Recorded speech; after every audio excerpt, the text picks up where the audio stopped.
안녕하세요. 여러분의 건강지키리입니다.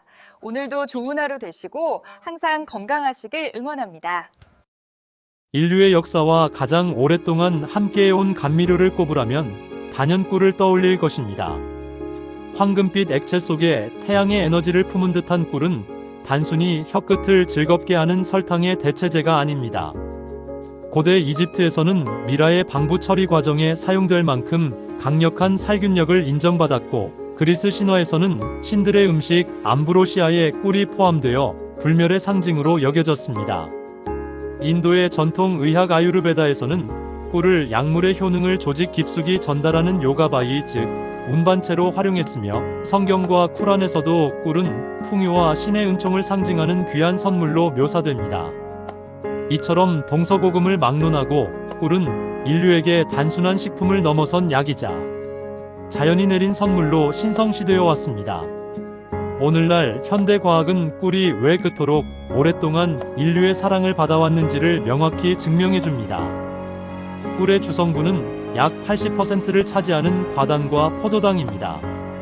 이 단당류들은 복잡한 소화 과정 없이 체내에 신속하게 흡수되어 지친 몸과 뇌에 즉각적인 에너지를 공급하는 가장 효율적인 연료가 되어줍니다.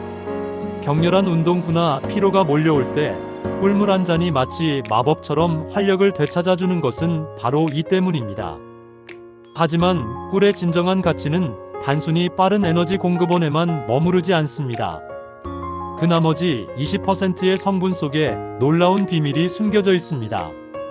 그 안에는 비타민 B 복합체, 칼륨, 칼슘, 마그네슘, 철분과 같은 필수 비타민과 미네랄은 물론 우리 몸의 구성 단위인 아미노산, 소화와 신진대사를 돕는 인베르타아제, 디아스타아제와 같은 활성 효소, 그리고 가장 주목해야 할 강력한 항산화 물질인 플라보노이드와 페놀산 등 무려 180가지가 넘는 유익한 생리활성 물질이 자연 그대로의 비율로 완벽하게 어우러져 있습니다. 이러한 영양 성분들의 정교한 시너지는 꿀에게 천연 종합 영양제이자 살아있는 항생제라는 명예로운 별명을 안겨주었습니다. 꿀의 항균 능력은 여러 차원에서 입체적으로 작용합니다. 첫째, 높은 당도 자체가 삼투압 현상을 일으켜 미생물의 세포벽을 파괴하고 생존을 불가능하게 만듭니다. 둘째, pH 3.24, 5 사이의 약산성 환경은 세균이 번식하기 어려운 조건을 제공합니다. 셋째, 꿀벌이 만들어낸 글루코스 옥시다아제라는 효소는 꿀이 수분과 만나 희석될 때 소독약의 주성분인 과산화수소를 미량 생성하여 유해균을 효과적으로 제거합니다. 여기에 프로폴리스에서 유래한 항염 성분까지 더해져 꿀은 외부의 병원균으로부터 우리 몸을 지키는 강력한 방패가 되어줍니다. 환절기 목이 칼칼하고 기침이 잦을 때 따뜻한 꿀 한 스푼이 인후염을 완화하고, 입안이 헐거나 작은 상처가 났을 때 꿀을 바르는 민간요법이 효과를 보이는 것은 바로 이러한 꿀의 다각적인 항균항염 능력에 근거한 과학적인 지혜입니다. 또한 꿀 속의 풍부한 항산화 물질은 현대인의 건강을 위협하는 주범인 활성산소를 중화시키는 파수꾼 역할을 합니다. 활성산소는 우리 몸의 세포를 공격해 노화를 촉진하고 암을 비롯한 각종 심혈관 질환, 당뇨병 등 만성 질환의 방아쇠를 당기는 것으로 알려져 있습니다. 꾸준한 꿀 섭취가 이러한 산화 스트레스로부터 우리 몸을 보호하고 면역 체계를 강화하여 건강한 삶의 기반을 다지는 중요한 열쇠가 될 수 있는 이유입니다. 이처럼 영양학적으로 거의 완벽에 가까워 보이는 천상의 선물, 꿀. 우리는 이 고마운 자연의 산물을 일상 속에서 너무나도 당연하게 그리고 의심 없이 다양한 음식에 곁들여 왔습니다. 아침 식탁의 토스트에 잼 대신 발라 먹고, 향긋한 허브차에 설탕 대신 타서 마시며, 한식 요리에 윤기와 깊은 풍미를 더하는 천연 감미료로 사용하는 등 그 활용법은 실로 무궁무진합니다. 우리는 꿀을 더하는 행위를 통해 음식의 맛은 물론 건강까지 한 단계 끌어올릴 수 있다고 굳게 믿어왔으며, 이는 합리적인 믿음처럼 보였습니다. 하지만 만약 이 완벽한 식품인 꿀이 특정 음식과 만났을 때 그 수많은 효능을 스스로 상쇄시켜 무용지물로 만들거나 한 걸음 더 나아가 우리 몸에 해로운 독소로 돌변할 수 있다는 충격적인 사실을 알고 계셨나요? 예를 들어 감기 기운이 있을 때 을에 타 마시는 따끈한 홍차나 생강차에 꿀을 넣는 습관, 보양식으로 알력곱게 요리에 단맛을 내기 위해 꿀을 사용하는 것, 혹은 영양 보충을 위해 미숫가루나 선식에 꿀을 섞어 먹는 행위가 사실은 득보다 실이 많은 행동일 수 있다면 어떻게 하시겠습니까? 좋은 성분끼리의 만남이 항상 최상의 결과를 보장하는 것은 아닙니다. 식품들 사이에도 엄연히 궁합이라는 것이 존재하며 때로는 서로의 장점을 무력화시키거나 예상치 못한 화학 반응을 통해 유해 물질을 생성하며 최악의 관계로 치닫기도 합니다.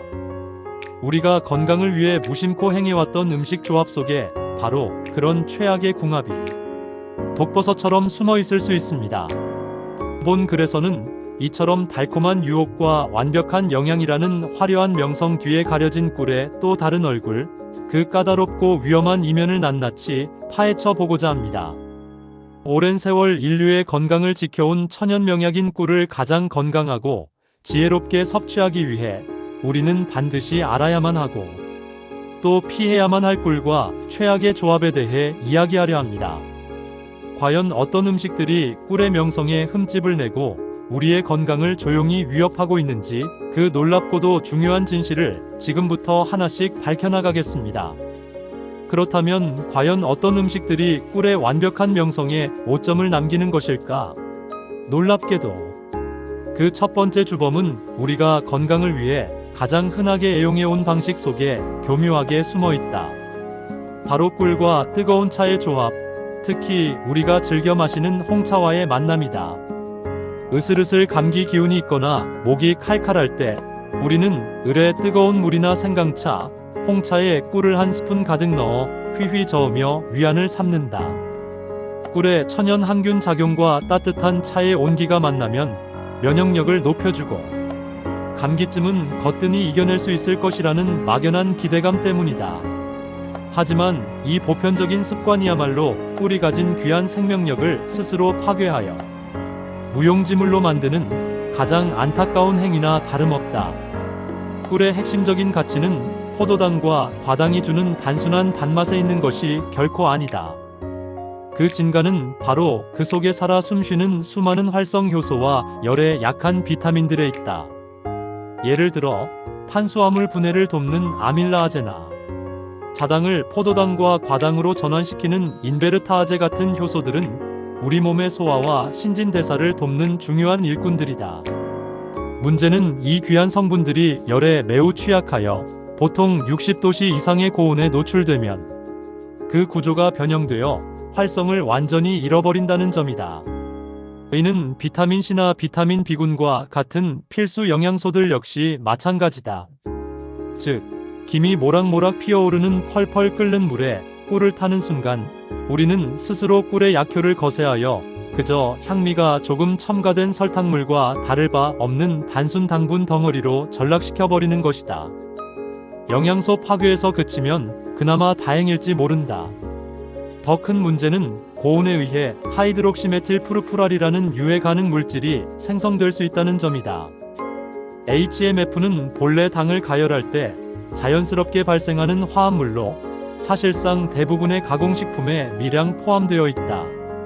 실제로 HMF 수치는 꿀의 신선도와 품질을 가늠하는 국제적인 지표로 사용되는데 오래되었거나 인위적인 열 처리를 거친 꿀일수록 이 수치가 높게 나타난다. 소량으로는 인체에 큰 해가 없지만 세계보건기구 산하국제암연구소에서는 과다 섭취 시 신경계 장애나 유전자 변이를 유발할 수 있는 잠재적 독성 물질로 분류하고 있다. 꿀을 뜨거운 물에 직접 넣고 끓이거나 장시간 고온에 노출하는 행위는 이 HMF의 생성을 인위적으로 가속화시키는 행위다. 결국 약으로 마시려던 꿀물이 오히려 몸에 불필요한 부담을 주는 독이 든 성배가 될 수 있음을 의미한다. 특히 홍차와의 조합은 문제를 더욱 복잡하고 심각하게 만든다. 홍차 특유의 떫은 맛을 내는 핵심 성분인 탄닌은 꿀 속에 미량 함유된 철분과 만나면 서로 강력하게 엉겨붙어 탄닌산철이라는 새로운 불용성 화합물을 형성한다. 우리 몸은 이 탄닌산철을 흡수할 수 없으므로 빈혈 예방 등에 도움이 되어야 할 철분이 그대로 몸 밖으로 배출되어 버린다. 더 나아가 이 까다로운 물질은 소화기관을 직접적으로 자극하여 위벽이 약한 사람에게는 더부룩함이나 복통, 소화불량을 일으키는 직접적인 원인이 되기도 한다. 꿀을 차와 함께 마셔 그 효능을 온전히 누리고 싶다면 차를 입으로 불지 않고 마실 수 있을 정도, 즉 40도에서 50도씨의 따뜻한 온도로 충분히 식힌 후에 마지막에 첨가하여 부드럽게 녹여 마시는 지혜가 반드시 필요하다. 꿀이 피해야 할 두 번째 최악의 조합은 놀랍게도 또 다른 건강 식재료의 대명사 바로 양파이다. 양파는 혈액을 맑게 하는 알리신 성분과 강력한 항산화 물질인 퀘르세틴이 풍부하여 그 자체로 훌륭한 약초에 가깝다. 이 때문에 일부 민간요법에서는 꿀의 항염 작용과 양파의 살균 작용을 결합시켜 기침이나 가래 완화 목적으로 이 둘을 함께 절여 먹기도 하지만 이는 음식 궁합의 원리를 전혀 고려하지 않은 매우 위험한 발상일 수 있다. 양파의 독특하고 매운 향과 맛을 만들어내는 알릴설파이드와 같은 유기유황 화합물, 그리고 각종 휘발성 정유 성분들은 꿀 속에 풍부하게 들어있는 유기산 및 살아있는 효소들과 만나면 서로의 성질을 방해하고 예상치 못한 화학 반응을 일으킨다. 이 반응의 직접적인 결과로 우리 소화기관 내에서 부패 과정과 유사한 발효가 일어나며 다량의 가스가 생성된다. 이는 결국 속을 더부룩하게 만들고 배에 가스가 차는 고통스러운 복부 팽만감을 유발하며 심한 경우 설사나 복통으로 이어질 수 있다. 우리나라의 허준이 지필한 동의보감과 같은 전통. 한의학 서적에서는 아주 오래전부터 꿀과 생파를 함께 먹는 것을 강력한 금기사항으로 다루어 왔다. 이러한 조합이 인체의 기순환에 교란을 일으켜 간의 기능을 저하시키고 눈의 기운을 손상시켜 궁극적으로 시력을 해칠 수 있다고 거듭 경고했는데 이를 단순히 과학적 근거가 없는 구시대의 미신으로 치부할 수만은 없다. 꿀과 양파의 화학 반응으로 생성된 특정 미량의 독성 물질이 시신경에 지속적인 자극이나 미세한 손상을 줄 가능성을 현대 과학이 아직 완벽히 규명하지 못했을 뿐 배제할 수는 없기 때문이다. 설령 시력에 미치는 영향이 없다고 하더라도 소화 과정에서 불필요한 가스를 만들고 속을 불편하게 하여 영양소의 정상적인 흡수를 방해한다는 사실만으로도 이 둘의 조합은 결코 우리 몸이 반기는 건강한 궁합이 아니다. 양파의 좋은 성분과 꿀의 좋은 성분이 각자의 자리에서 제 역할을 다하도록 식탁 위에서만큼은 이 둘을 의도적으로 떼어놓고 서로 거리를 두게 하는 것이 현명하다.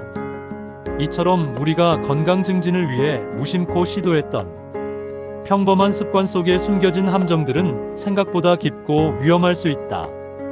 우리가 일상에서 흔히 저지르는 실수들을 넘어 이번에는 식재료의 본질적인 성질이 충돌하여 심각한 문제를 일으킬 수 있는 더 깊고 본질적인 차원의 상극관계로 나아가보자. 꿀이 피해야 할 세 번째 최악의 조합은 바로 바다의 진미로 불리는 게이다.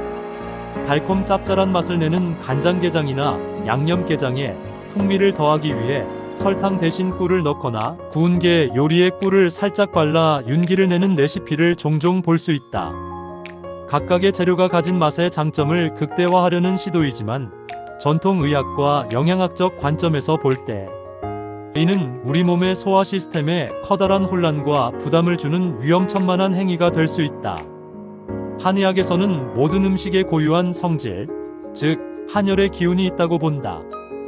이에 따르면 게는 몸을 차갑게 식히는 대표적인 한성식품으로 분류되는 반면 꿀은 따뜻한 기운을 가진 온성식품으로 분류된다. 성질이 정반대인 두 음식이 위장 내에서 만나게 되면 마치 차가운 물과 뜨거운 물이 부딪히며 격렬한 대류를 일으키듯 소화기관의 급격한 자극과 기능 저하를 유발할 수 있다고 본다. 이는 복통, 설사, 소화불량과 같은 즉각적인 증상으로 나타날 수 있으며 민감한 체질의 경우 단순한 배앓이를 넘어선 심각한 식중독 증세로 발전할 가능성도 경고하고 있다. 현대 영양학적 관점에서도 이 조합을 긍정적으로 보기는 어렵다. 찌개는 고단백 식품이지만 그 단백질 구조가 복잡하여 소화에 상당한 시간과 에너지가 소요된다. 반면 꿀의 주성분인 과당은 소장에서 흡수되는 속도가 느려 한 번에 많은 양을 섭취할 경우 일부가 소화되지 못한 채 대장으로 넘어가 미생물에 의해 발효되기 쉽다. 이 과정에서 가스가 발생하고 삼투압성 설사를 유발할 수 있다.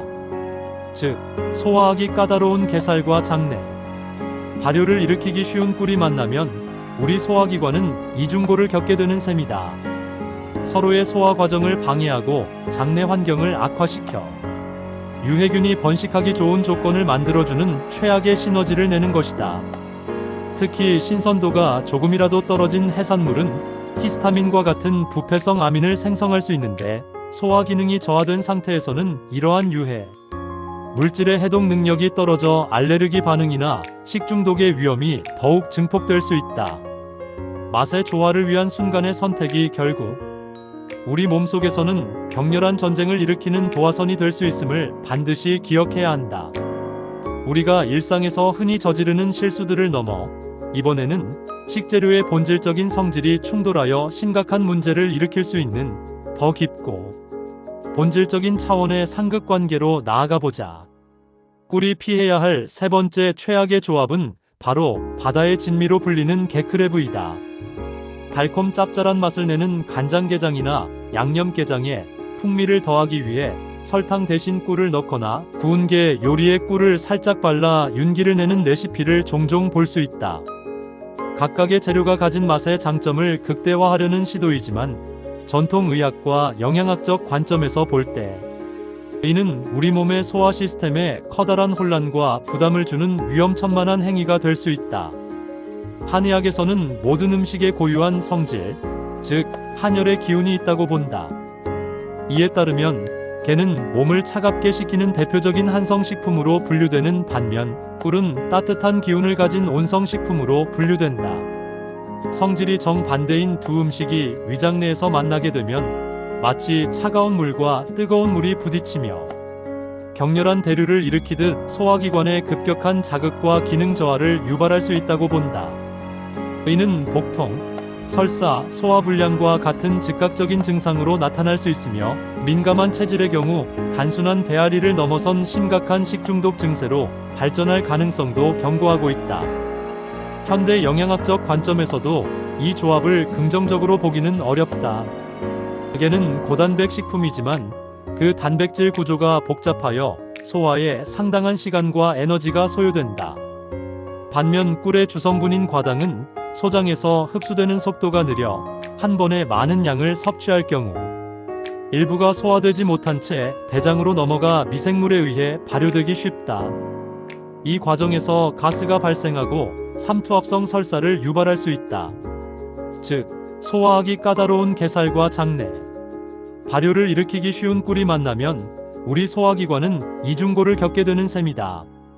서로의 소화 과정을 방해하고 장내 환경을 악화시켜 유해균이 번식하기 좋은 조건을 만들어주는 최악의 시너지를 내는 것이다. 특히 신선도가 조금이라도 떨어진 해산물은 히스타민과 같은 부패성 아민을 생성할 수 있는데 소화 기능이 저하된 상태에서는 이러한 유해 물질의 해독 능력이 떨어져 알레르기 반응이나 식중독의 위험이 더욱 증폭될 수 있다. 맛의 조화를 위한 순간의 선택이 결국 우리 몸속에서는 격렬한 전쟁을 일으키는 도화선이 될 수 있음을 반드시 기억해야 한다. 지금까지는 특정 음식과의 조합이 만들어내는 문제에 대해 이야기했다. 하지만 이제 우리는 꿀 그 자체에 내재된 특정 대상에게는 절대적으로 적용되는 금기에 대해 이야기해야만 한다. 이는 선택의 문제가 아닌 생명과 직결될 수 있는 매우 중대한 사안으로 바로 만 1세 미만 영아에게 꿀을 절대로 먹여서는 안 된다는 철칙이다. 이는 전 세계 모든 소아과 의사들이 한 목소리로 강조하는 현대의학의 상식이다. 그 이유는 꿀 속에 극소량 존재할 수 있는 보툴리누스균의 포자 때문이다. 이 포자는 열에 매우 강한 저항성을 가지고 있어 일반적인 가열이나 저온 살균 과정에서도 살아남는다.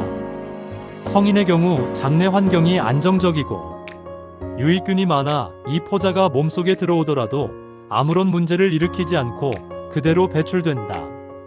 하지만 장내 미생물 환경이 아직 완성되지 않은 만 1세 미만 영아의 경우에는 이야기가 완전히 달라진다.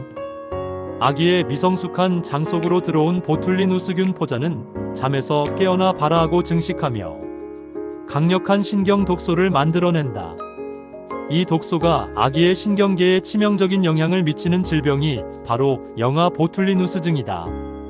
초기에는 젖을 빠는 힘이 약해지고 울음소리가 약해지며 눈꺼풀이 처지는 등의 증상을 보이다가 심해지면 전신 근육이 마비되어 목을 가누지 못하고 호흡 곤란으로까지 이어질 수 있는 무서운 질병이다. 천연, 유기농과 같은 수식어는 이 위험 앞에서 아무런 방패가 되어주지 못한다. 세상에 그 어떤 좋은 꿀이라도 만 1세 미만의 아기에게는 치명적인 독이 될 수 있다는 사실을 모든 부모와 양육자는 반드시 가슴 깊이 새겨야 한다. 이처럼 우리가 믿어 의심치 않았던 완전 식품. 꿀의 이면에는 무지와 부주의가 낳을 수 있는 어둡고 위험한 그림자가 생각보다 짙게 드리워져 있다. 인류의 가장 오래된 감미료이자 약으로서 찬란한 역사를 이어온 꿀. 우리는 그 달콤함 뒤에 숨겨진 효능을 믿어 의심치 않았지만 그 이면을 깊이 들여다본 지금 꿀이라는 완전식품의 명성은 결코 절대적이거나 무조건적이지 않다는 사실을 깨닫게 되었다. 뜨거운 차 속에서 무력하게 사라져가는 귀한 효소들, 특정 식재료와 만나 위장 속에서 일으키는 예기치 못한 화학 반응과 소화기관의 부담, 그리고 사랑스러운 아기에게는 치명적인 독이 될 수 있다는 섬뜩한 진실까지. 이 모든 것은 꿀이 가진 두 얼굴, 즉 무지 속에서 만났을 때의 위험성과 지혜 속에서 만났을 때의 이로움을 명확하게 보여준다. 그렇다면 우리는 이 천연의 선물을 어떻게 대해야 하는가? 꿀에 대한 막연한 두려움을 가지고 멀리해야 할까? 결론은 결코 그렇지 않다. 오히려 이번 여정을 통해 우리가 얻어야 할 가장 중요한 교훈은 존중과 이해에 기반한 현명한 섭취 방법이다. 꿀의 가치를 온전히 누리기 위한 첫 번째 지혜는 바로 온도에 대한 세심한 배려다.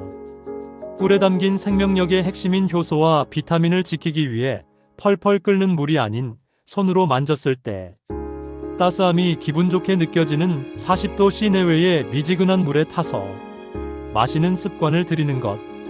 이것만으로도 우리는 꿀을 단순한 설탕물에서 살아있는 영양제로 바꾸어 놓을 수 있다.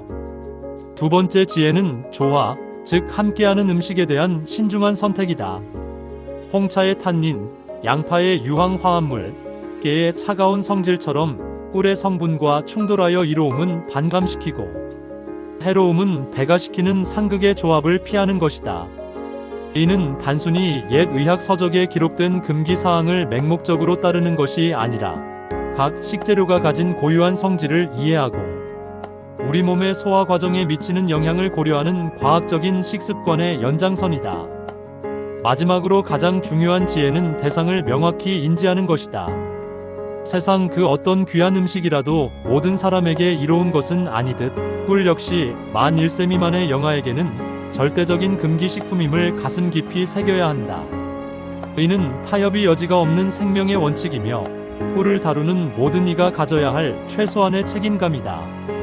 결국 꿀은 우리에게 끊임없이 질문을 던지는 식재료와 같다. 나를 어떻게 사용할 것인가? 나의 힘을 제대로 이해하고 있는가? 이 질문에 올바르게 답할 때 비로소 꿀은 단순한 식품을 넘어 우리 몸과 마음을 치유하는 귀한 보약으로서의 진가를 발휘할 것이다. 꿀 한 스푼에 담긴 진정한 가치는 혀끝을 스치는 단맛이 아니라 그것을 알고 다루는 우리의 지혜로운 손길에서 비로소 완성된다.